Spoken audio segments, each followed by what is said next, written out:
하나님이 이 세상을 얼마나 완벽하게 만드셨고 설계하셨는지에 대해서 그동안 말씀 나누었습니다. 우리가 하는 노동, 일은 하나님이 우리에게 주신 하나님의 작품이고 또 인간이 가장 인간답게 행복하게 살기 위해서 반드시 필요로 하는 창조의 행위이다.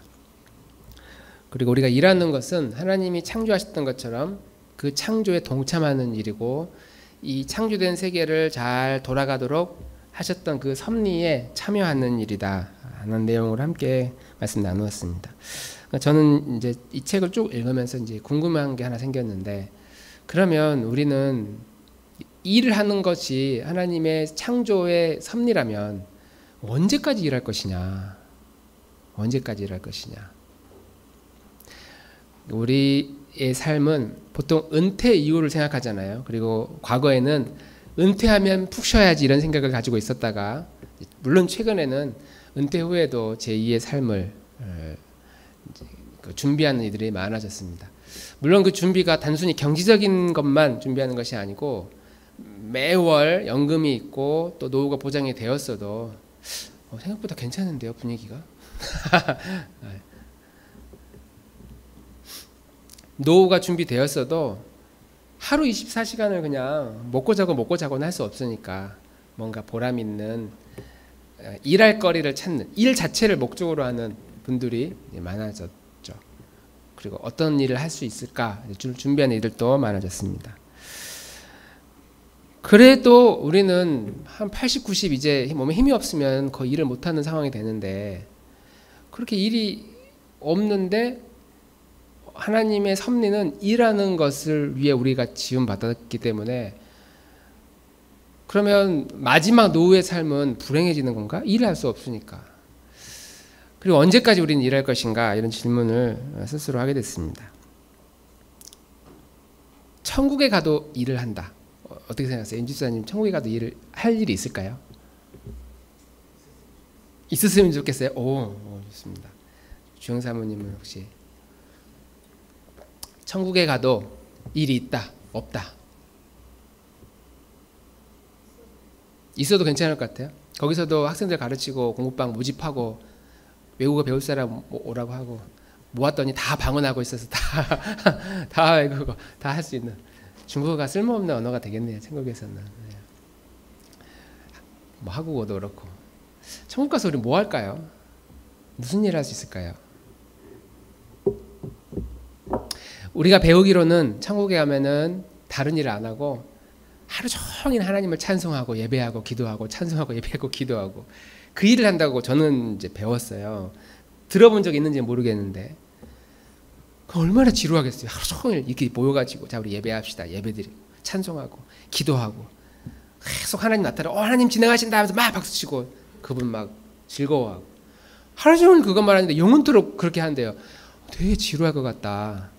근데 오늘 이 일에 대한 이 개념으로 우리가 이해를 해본다면 천국에도 일을 하겠구나.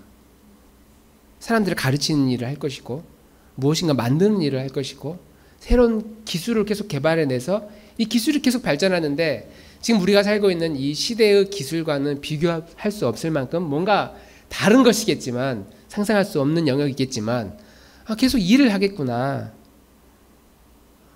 왜냐하면 성경의 요한계시록에 보면 하나님께서 구원받은 내 백성들과 함께 영원토록 새 하늘과 새 땅을 다스린다고 말씀하고 있잖아요.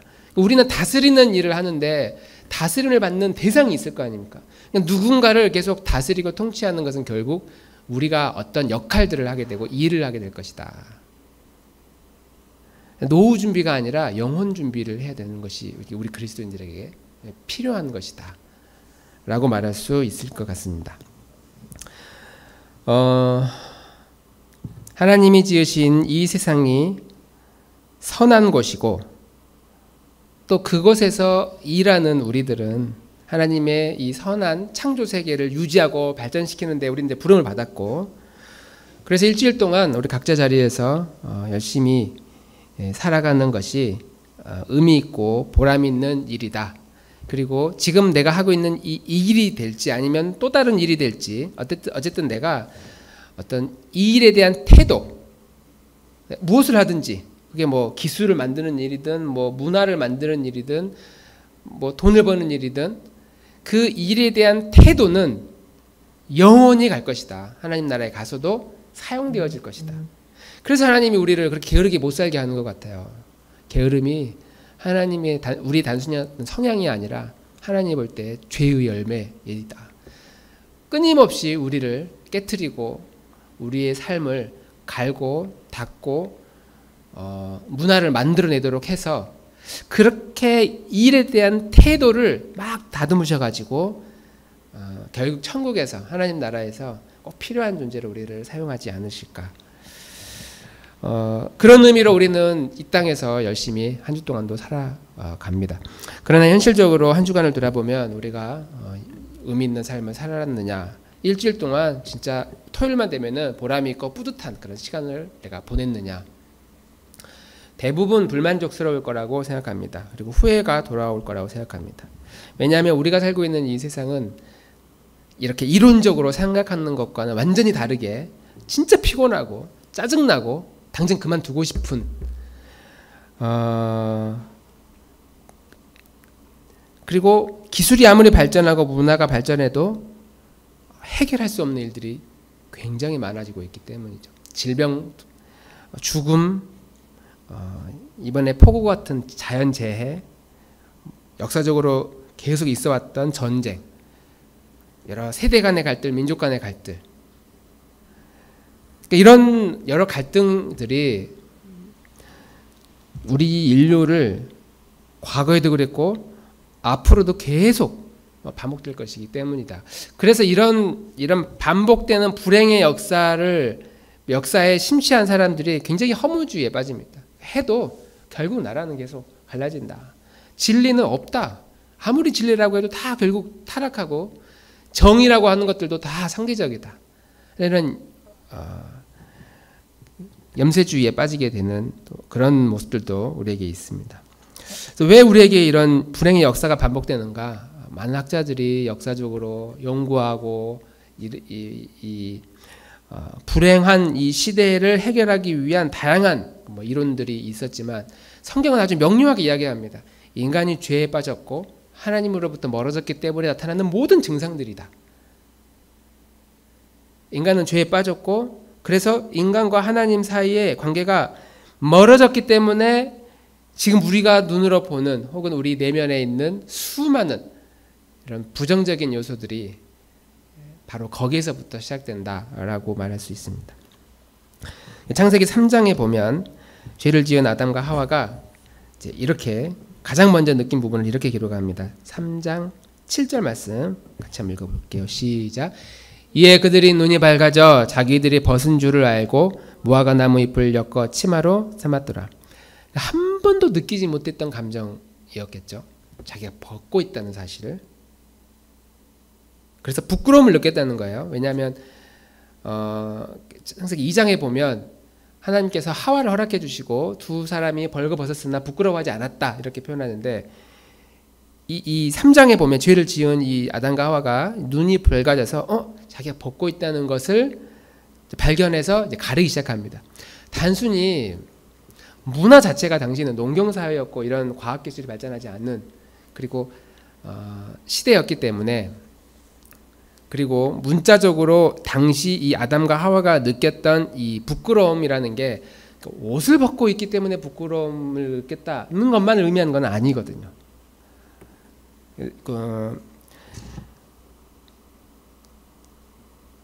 이 책에 보면 존재의 중심에서 자신을 향한 불편한 감정 이렇게 표현합니다. 데이빗 교수님이 이제 이렇게 표현하셨는데 내 마음에 아주 깊은 곳에서 오는 내가 드러날 것에 대한 내 속마음이 들킬 것에 대한 내 내면 외면이 다 누군가에게 발각될 것에 대한 그 불편한 감정, 부끄러움, 거기서는 수치심 그거라는 거죠.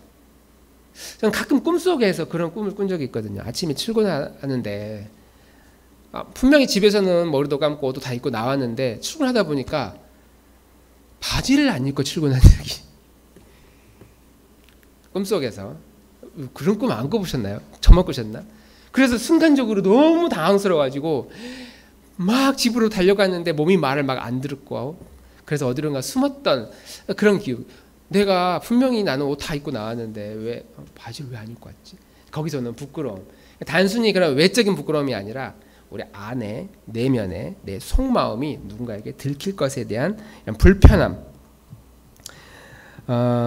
그런 불편함이 이 아담과 하와가 막 느끼기 시작하니까, 이 아담과 하와는 무화과 나무로, 상징적인 무화과 나무로 상징을 말하는 자기 몸을 이렇게 가렸지만 이 역사가 지금도 계속되고 있습니다. 사실 우리가 지금 하고 있는 모든 행위들이 내 안에 어떤 수치심이나 나의 약점들이 드러날 것에 대한 그런 두려움, 불편한 마음 때문에 대부분 그걸 가리는 데 우리는 에너지를 많이 쓰거든요.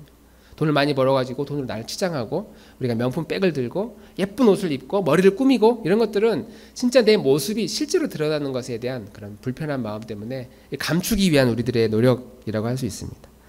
권력도 마찬가지죠. 성형도 일종의 그런 자기 방어라고도 할 수 있겠죠. 외모가 사실 자유로우면 뭐 어때요? 그런데 우리는 좀 돋보이고 싶고 예쁘게 보이고 싶은 마음 때문에 꾸미게 됩니다.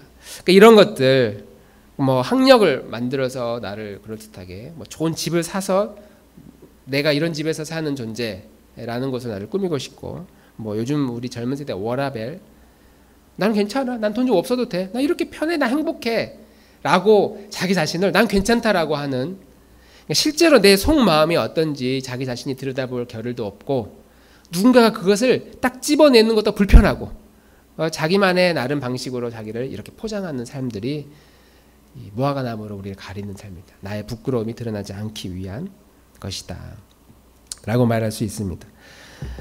그래서 죄가 우리 인간의 본성 안에 들어오면서 가장 먼저 받은 그 영향이, 아담과 하와가 서로 부끄러워하지 않아야 할 아담과 하와가 부끄러움을 느끼면서 서로가 서로를 이렇게 담을 쌓게 되는, 무화과 나무 잎으로 서로가 담을 쌓고 가리게 되는 그런 왜곡된 현상들이 가장 먼저 나타나게 되었다라고 성경은 말하고 있습니다. 서로 사랑하고 연애하고 또 성적인 관계, 결혼하고 육아를 키우는 이런 모든 관계까지 이 무화과 나무가 싹 가리기 시작하니까 이 모든 관계가 왜곡되기 시작한 거죠. 관계의 파괴, 아담과 아담 스스로의 내면이 파괴되고, 아담과 하와의 관계가 파괴되고, 아담과 하나님과의 관계가 계속 파괴되고 있고, 이것을 인정하는 것이 아니라 무엇인가 계속 가리려고 하는 시도들이 우리 안에 있습니다. 이거 얼마나 깊이 숨겨져 있는지, 진실한 자기에 대한 태도 외에는 이것을 드러낼 길이 없어요. 하나님 말씀 앞에 진실하게 정직하게 내가 반응하는 것 외에는 누구도 이것을 발견할 수가 없어요. 당연히 남편도 당연히 모르죠. 자식들도 당연히 모르고 내 부모도 당연히 모릅니다. 나만 알고 있는 내 내면의 그런 모순들, 이중적인 태도들, 그런 모습들이 우리 안에 있는데 우리는 이걸 계속 가리고 있다는 거죠. 무화과 나무 잎으로. 그러니까 나도 내 자신을 진실하게 대하지 못하고 이웃과 내 형제들과 내 공동체와 하나님의 관계도 점점 이러한 내 안에 충분히 죄가 있다, 이걸 인정하지 못하고 계속 회피하게 되는 것이죠. 죄가 인간과 하나님과의 모든 관계를 이렇게 파괴하고 멀어지게 하는 것뿐만 아니라, 죄는 우리에게 맡겨주신 노동, 이 일에 대한 태도, 그리고 그 일 자체에 대한 가치까지 파괴시켰다고 말할 수 있습니다. 일하는 것은 하나님이 우리에게 지으신 하나님의 목적인데, 오늘 읽은 창세기 3장 17절 18절은 이렇게 말씀하고 있습니다. 우리 같이 한번 더 읽어보겠습니다. 시작. 남자에게는 이렇게 말씀하셨다. 내가 아내의 말을 듣고서 내가 너에게 먹지 말라고 한 그 나무의 열매를 먹었으니 이제 땅이 너 때문에 저주를 받을 것이다. 너는 죽는 날까지 수고를 하여야만 땅에서 나는 것을 먹을 수 있을 것이다. 땅은 너에게 가시덤불과 엉겅퀴를 낼 것이다. 넌 들에서 자라는 아멘. 그러니까 아담과 하와가 에덴 동산에서 일하도록 지음을 받았는데 그 일조차 빼앗겨서 쫓겨난 게 아니라 너 이제 계속 일을 하긴 할 거야. 그런데 쉽지 않을 거야. 이렇게 말씀하고 있는 것이죠. 무슨 일을 해도 그 일이 너를 힘들게 할 것이다. 열심히 사업을 해도, 그래서 기업가가 된다고 해도 부도나고 망할 것이다. 너가 아무리 몸을 튼튼하기 위해서, 건강을 유지하기 위해서 운동을 하고 그 운동을 업으로 삼아도 병 걸려 죽을 것이다. 컴퓨터가 아무리 발전해도 발전한 것만큼 컴퓨터 바이러스는 더 발전해서 컴퓨터를 망가뜨릴 것이다. 그러니까 이 일을 열심히 해도 그 일에 대한 결실이 우리에게 생기지 못할 것이다 라고 말하는 것이죠. 재능이 있어도 뜨지 못하는 사람들이 되게 많이 있잖아요. 특히 노래를 잘하는 가수들은 뜬 가수들도 있지만 실력이 있는데 못 뜬 가수들 되게 많이 있어요. 거의 대부분이라고 할 수 있죠. 실력이 되는데 세계적인 피아니스트, 재즈 피아니스트가 여기 있는데 무슨 코드지? E7? 딱 그냥 그 자리에 한 방에 찍는데, 근데 이걸 못 알아준다는 거죠. 사람들은 이 뜻을, 이 실력을 어디다만 놔도 할 수 있을 것 같은데 못하는 이런 무명의 사람들이 되게 많이 있어요. 악동 뮤지션 같은 경우는 그나마 어린 시절에 떴기 때문에 무명이라고는 할 수 없죠. 단지 그 재능이 빨리 드러나는 거. 근데 뭐 이승윤 씨, 이무진 씨 이런 분들 보면 자기 앨범까지 내고, 이승윤 씨가 17살에 처음 작곡을 해서 노래를 해야 되겠다 이런 마음을 먹고 거의 15년 가까이 음악을 했는데도 30대가 됐는데도 뜨지 못하고 누구도 알아주지 못한 언더그라운드에서 아직 주변인으로 그냥 살던 그런 가수였다가 그 싱 어게인인가요? 싱 어게인 원인가? 거기에서 떠서 막 지금 콘서트 하는데, 와, 콘서트 되게 멋있게 하더라고요. 몇천 명이, 수천 명이 모여가지고 이제 여기가 내 영역이다 하면서 아주 자유롭고 자신감 있게 노래 부르는 그 표정과 그 모습 가운데서 이 사람은 이제 떴구나 이런 생각이 확실히 들었어요. 오랜 무명의 시간에서 그렇게 뜬 사람도 있지만 대부분 무대에서 그냥 조용히 사라지는 배우들, 가수들도 많이 있습니다. 안타깝게도 똑같이 직장 생활을 시작했는데 다 승진할 수는 없으니까 누군가는 조용히 사표를 쓰고 떠나갈 겁니다. 사표를 쓰는 순간, 회사에서 떠나는 순간 그 회사에서 가지고 있는 모든 어떤 고난들이 싹 사라지는 거잖아요. 내가 회사에서 아무리 부장이었고 이사여도 사표를 쓰는 순간 그 사람은 아무것도 아니에요. 나가면 회사에서나 힘주고 큰소리치고 아랫사람들 막 푸시하고 하지, 나가면 너나 나나 똑같은 사람이 되는 거죠. 사업을 시작해도 돈이 없어서, 자본이 없어서 더 이상 확장하지 못하고 무너지는 사람들도 많이 있습니다. 의사가 되겠다고 혹은 간호사나 법관이 되겠다고 해도 막상 그 세계에 들어가면 어떤 자기의 한계, 능력의 한계 혹은 환경의 한계 때문에 그 처음 가지고 있었던 선한 뜻을 펼치지 못하는 사람들도 많이 있습니다. 신학교에 처음 들어갔을 때의 그 심정만큼, 그때 그 전도사님들이 신학교에 처음 들어갔을 때의 그 심정만큼 이제 40대가 되고 저처럼 이제 50대가 됐을 때 그 심정이 어떤지를 인터뷰를 해보면 물론 펄펄 나는 분들도 있어요. 지금도 아주 열정적으로 사역하는 분들이 있지만 아주 가끔 아주 간헐적으로 있고, 거의 대부분들은 이제 지쳐갑니다. 싸워야 할 대상이 만만치가 않구나. 우리가 섬겨야 할, 세워야 할 공동체가 진짜 어려운 거구나. 수많은 성공과 실패는 아니지만 성장과 낙심을 반복하는 그런 일들을 너무나 많이 겪습니다. 아무리 선한 목적을 가지고 어떤 일을 시작해도 현실은 그 일을 감당하지 못하게 하는, 그래서 나도 똑같은 사람이 되는 거죠. 내가 전에 했던 그 사람들을 비판했는데 나도 결국 똑같아. 이렇게 그냥 살아야지. 그냥 이 정도 적당히 해야지. 이런 모습으로 대부분 살아갑니다. 폭우가 내려가지고 인명피해가 많이 났는데, 어제 기사로는 폭우로 26명이 사망했다고 나왔는데 아마 여기에 플러스 된 것 같아요. 오늘 아침에 그 오송, 충남 그 오송의 지하차로에 차들이 발견되는데 16대, 18대라는 말도 있고, 갑자기 물이 쏟아져 나니까 예전에 아파트 그 지하처럼 갑자기 물이 쏟아져 나는 차가 나오지 못해서 버스가 겨우 지금 이제 끌어내고 있는 상황인데 지금 시신이 한 5-6곳 나왔다고 이야기를 하고 있습니다. 아직 자동차는 접근도 못했는 상태이고, 그런 걸 보면 거기서 그날 갑자기 돌아가신 그분들이 얼마나 그 삶에 대한 꿈이 있고 소망이 있고 뭔가 기대가 있었을까. 내가 이런 계획을 가지고 나 이렇게 또 이런 직업을 열심히 살아야지. 그러니까 아무리 좋은 계획을 가지고 있어도 하루아침에 이런 사고가 나면 그냥 지우개로 싹 지워지는 것처럼 인생이 사라져 버리는 거죠. 우크라이나 전쟁 가운데서 매일 그 총에 맞아 죽는 혹은 심각한 몸에 장애를 입은 그런 젊은이들이 꿈이 없었겠습니까? 그 나라에 산다고 해서 어떤 꿈이 없었겠습니까? 근데 환경 자체가 태어나 보니까 전쟁을 하고 있고 20대가 돼서 30대가 돼서 보니까 전쟁이 나가야 된다고 하고, 역사책에서나 봤던 2차 세계대전, 3차 세계대전, 우리 아버지 세대 때 이야기 들었던 그런 일들이 실제로 징병이 돼서 손에 총이 주어지고 가서 총을 쏴야 된다고 하고, 안 쏘면 너 죽을 수도 있다고 말하는데 실제로 옆에 전우들이 죽어가는 모습을 보고 아, 이게 현실이구나.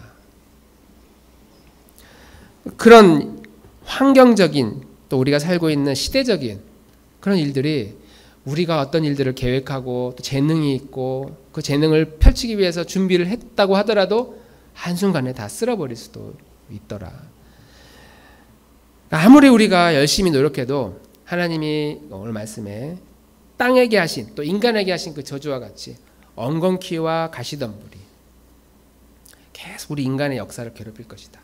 우리 개인의 역사도 괴롭히지만 공동체도 괴롭힐 것이고 나라도 괴롭힐 것이고 이 세계를 끊임없이 괴롭힐 것이다.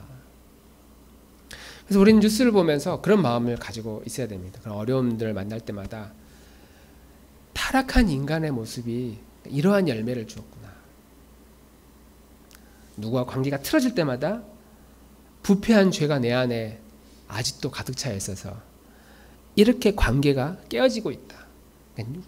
속으로는 막 야, 니 때문에 니 잘못이야, 저 사람이 문제야라고 말하고 싶겠지만, 그럼에도 불구하고 우리 마음 가운데는 인간 안에 있는 이 죄가 이렇게 관계를 파괴시키는 거구나. 사람이 중요하잖아요. 일을 하면서 제가 느끼기에도 좀 그런 걸 많이 느낍니다. 일을 하면서 그 일을 잘하고 있느냐 못하고 있느냐 이것도 물론 중요하지만 어떤 일을 하기 위해서는, 그런데 그 일을 하기 위해서 관계를 깨트리는 사람들이 있어요. 욕을 하거나 누군가를 비난하거나 뒤에서 흉을 보거나 일을 못한다고 혹은 일을 잘한다고 시기하거나 아니면은 뭐 공격한다거나. 그러니까 그게 부패한 인간의 본성이다. 왜냐하면 일하는 것 자체가 우리의 목적이 아니라 그 일을 통한 우리의 태도가 하나님은 우리에게 가르치고 싶었던 것이거든요. 왜냐하면 그 태도만이 쓰임받기 때문에 천국에 가서도. 그러기 위해서는 같이 일하는 공동체 사람들이 정말 중요하다는 사실을 나이가 점점 들수록 아, 되게 중요하구나, 소중하구나 라는 사실을 느끼게 됩니다. 그런데 이 관계가 깨트려지고 가시덤불과 엉겅퀴가 관계 그리고 일 자체에 대한 모든 것들을 무너뜨리고 있다는 사실을 우리는 알고 있습니다. 그럼에도 불구하고 우리는 이 땅에서 일을 할 수밖에 없는 존재이고 이 일을 통해서 하나님은 세상을 다스리고 있다는 사실을 잘 알고 있습니다. 그리고 행복하게 살려면 어쨌든 일을 해야 돼요. 어떤 일을 하든지 끊임없이 이 일을 해야 된다는 사실을 우리는 알고 거기에 동의합니다. 그리고 그렇게 일을 할수록 가시덤불과 엉겅퀴가 계속 나를 괴롭힐 것이다. 우리의 삶을 힘들게 할 것이다. 하나님이 연합하게 만들어준 가정이나 또 공동체 안에 어려움이 생길 때 두 부류가 나타나거든요. 관계가 더 가까워지는 사람이 있는 반면에 관계가 멀어지는 관계가 있어요. 고난이 다가왔을 때 진짜 모습이 드러나는 거죠. 어려운 시절에 더욱더 이 어려움을 함께 해결하고자 하는 사람이 있는 반면에 이 어려움을 회피하는, 무화과 나무 잎으로 관계도 가리고 나의 자신도 가리는 사람들이 있습니다. 점점 사람들은 좋은 관계라기보다는 그냥 이 관계를 포기하고 깨트리는 곳으로 나아가기 마련이죠. 이혼율이 증가하는 것도 그런 일종의 한 방법입니다. 왜 이혼하셨는지를 이렇게 사회를 보면 대부분 경제적인 문제. 이 사람이 무능해서 나를 더 이상 채워주지 못해서 일을 안 해. 대부분 그런 문제들이 그리고 그런 문제들이 우리의 모든 관계들을 깨트리고 있습니다. 그래서 가시덤불과 엉겅퀴가 이렇게 계속 괴롭히는 이 세상임에도 불구하고 하나님은 거기에 하나 덧붙이는데 그렇지만 너가 먹을 것은 너가 지금 일하고 있는 그 밭의 채소이다. 그러니까 결국 우리는 이 일을 통해서 우리의 일용할 양식을 공급받을 것이다. 이 사실을 또 약속을 하고 있어요. 가시덤불과 엉겅퀴가 너를 괴롭힐 것이지만 그러나 내가 먹을 것은 이 밭의 채소인즉 이라고 말씀하고 있습니다. 그래서 가시덤불과 엉겅퀴 때문에 진짜 때려치고 싶을 때가 많이 있잖아요. 끝내고 싶을 때가 많이 있잖아요. 관계든 뭐 일이든 내가 좀 다른 곳으로 아니면 더 나은 곳으로 무엇인가 있을 법한 그런 일들을 찾기 위해서 우리는 그냥 싹 정리하고 고향으로 낙향하고 아니면 뭐 해외로 떠나고 이럴 마음이 있지만 그럼에도 불구하고 그것을 끝까지 붙들고 있는 이유는 그것 때문에 너의 먹거리가 해결될 것이다. 어느 정도는 그것 때문에 너에게 열매가 있을 것이다.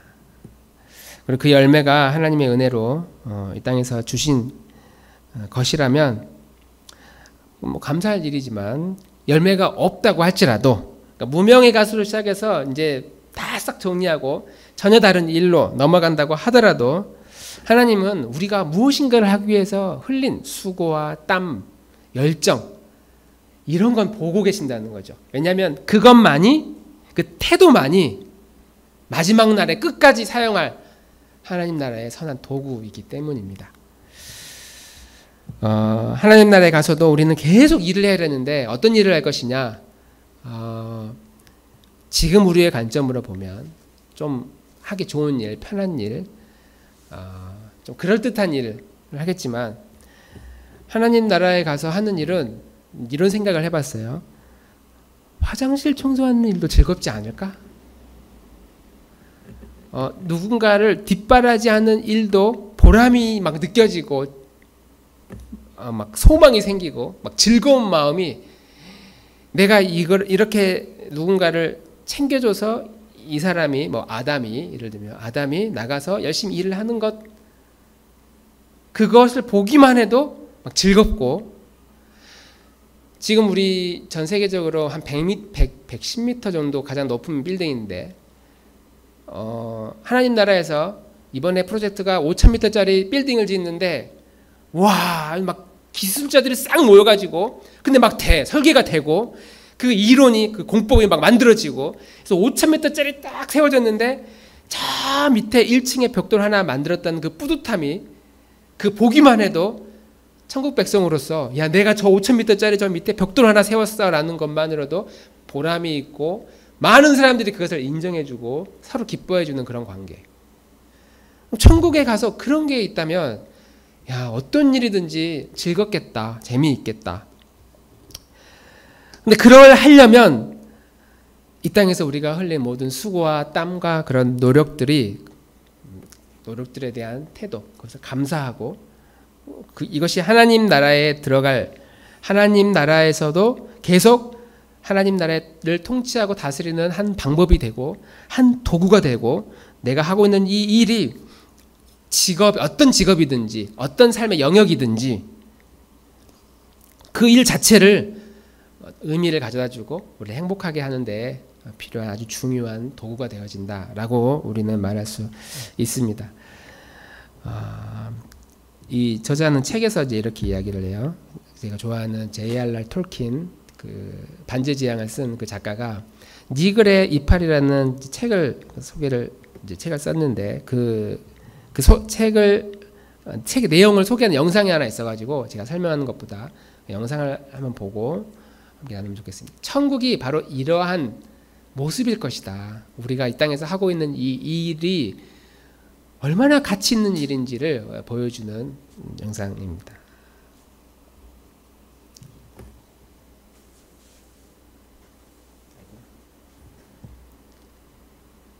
조명 제고 조명 좀 꺼주세요. 뒤에 불 좀 꺼주세요.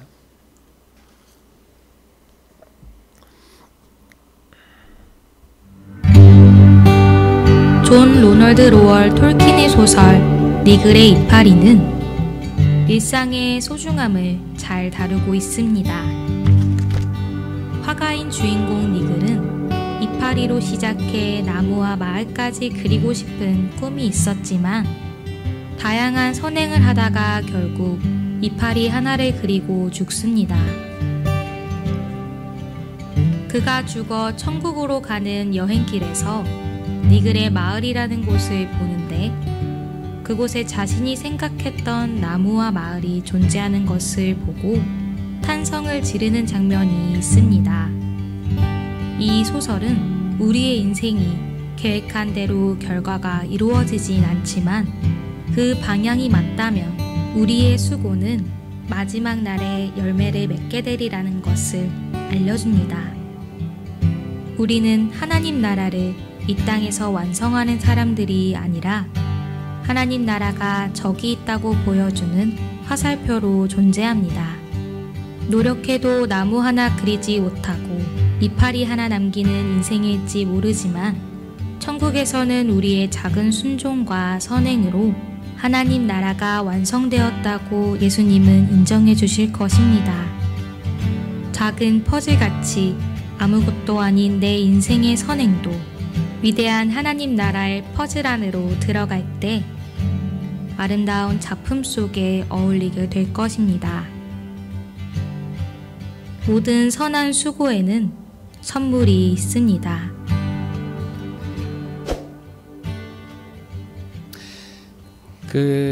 우리가 우리의 인생이 계획한 대로 이루어지지 않아도 우리가 살고 있는 어떤 인생의 방향이 이게 맞다면 마지막 날에 반드시 마지막 날에 죽기 전이 아니라 영원한 그 나라 안에서도 이 열매가 맺어질 것이다.